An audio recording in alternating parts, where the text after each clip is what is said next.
Hello and welcome back to the channel.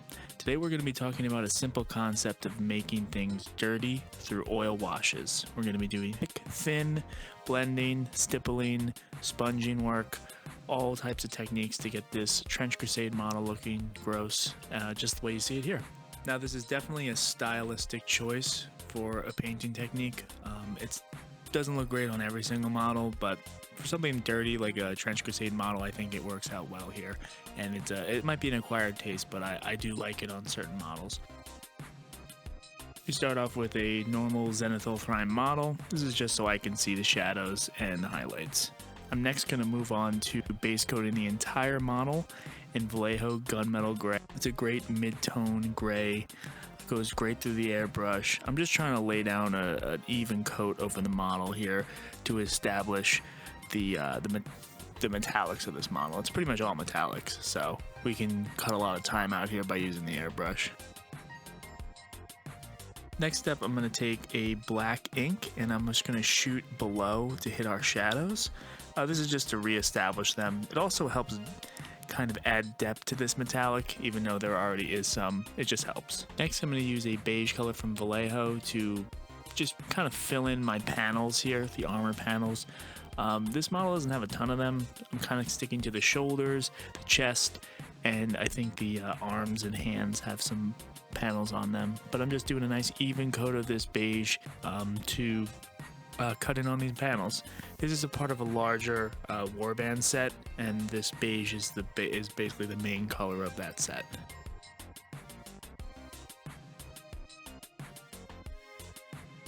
Next color is a black-brown color. I'm going to use this to base coat all of the wood effects. So there's some panels on the back where the chains are, his giant shield wheel thing. I'm also going to use this to paint. I water this down and actually drip a drop of contrast wildwood in here just to help it flow a little better. You don't have to. You can just use regular water. Next, I'm going to toast all of my bronze/gold bits in Pro Acryl Bronze. It's one of my favorite colors. I love this bronze.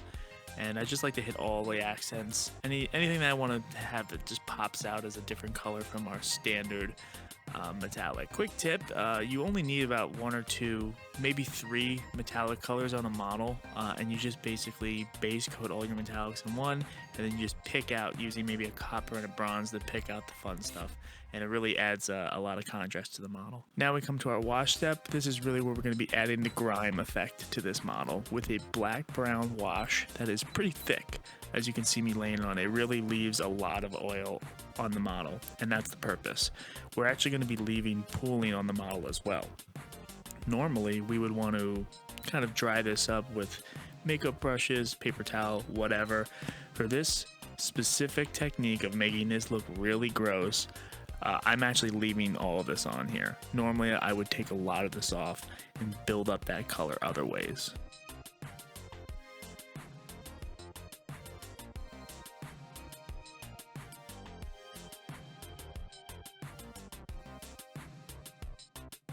Next, I'm going to be using burnt sienna mixed with a little bit of my burnt umber, my brown, to create a rust effect.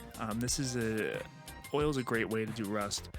It's not the only way. It's a good foundation for rust, though. I'm not looking for an incredibly rusty model here, so an oil should be enough for the look that I want.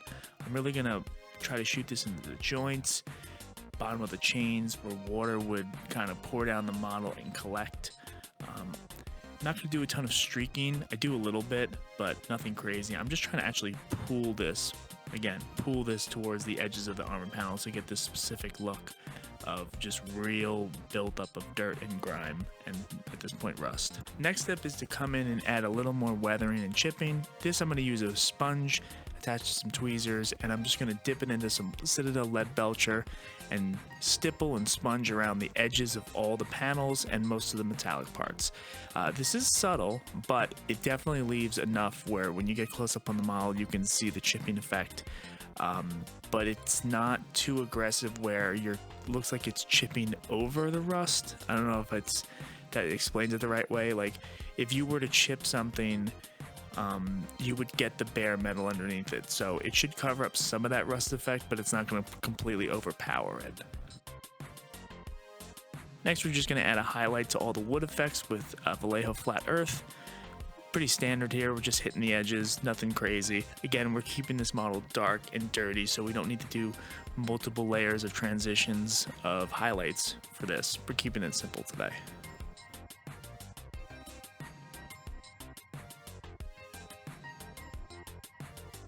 Next, we're moving on to our highlight color for our armor panels, which is deck tan. Not going to a complete off-white or white here. Deck tan's just enough that I need. I'm hitting that little goat in the front too with this. Just more or less stippling it on, using my finger to take off excess, which is a great technique when you're dry brushing if you use a little too much. Next, I'm going to do a quick swipe over my bronze details with some stippling on on my dry brush of bronze. I'm not really going up another shade with the bronze. I think this bronze is shiny enough that all I have to do is really stipple it on and I should get the effect that I'm looking for.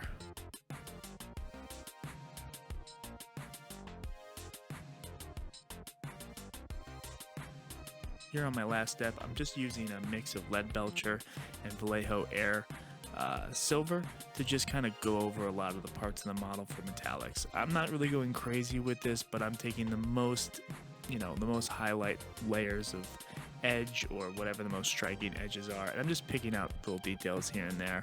Honestly, you could skip this, you could keep the model the way it is. I was just adding this because I thought it needed a little bit more shine on some parts.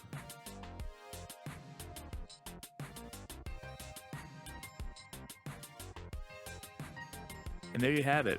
Relatively quick video today, just in and out, really just showing to showcase what oils can do when you mix them together, slash just kind of do an all over wash. Again, not the most complicated, not the most sophisticated painting model. This could be considered as grim dark, but hey, we just wanted to get a really dirty looking model. This warband is very dirty. It's coated in dirt. It's kind of the vibe I was going to go for. Like, these guys rolled around in the mud before they went out and fought. Just the style I was going to do. Don't get to do it a whole lot. Usually more meticulous with my oil, so it was fun to do something different. If you liked the video, please like, subscribe, share. More videos to come, and see you guys soon. Thanks.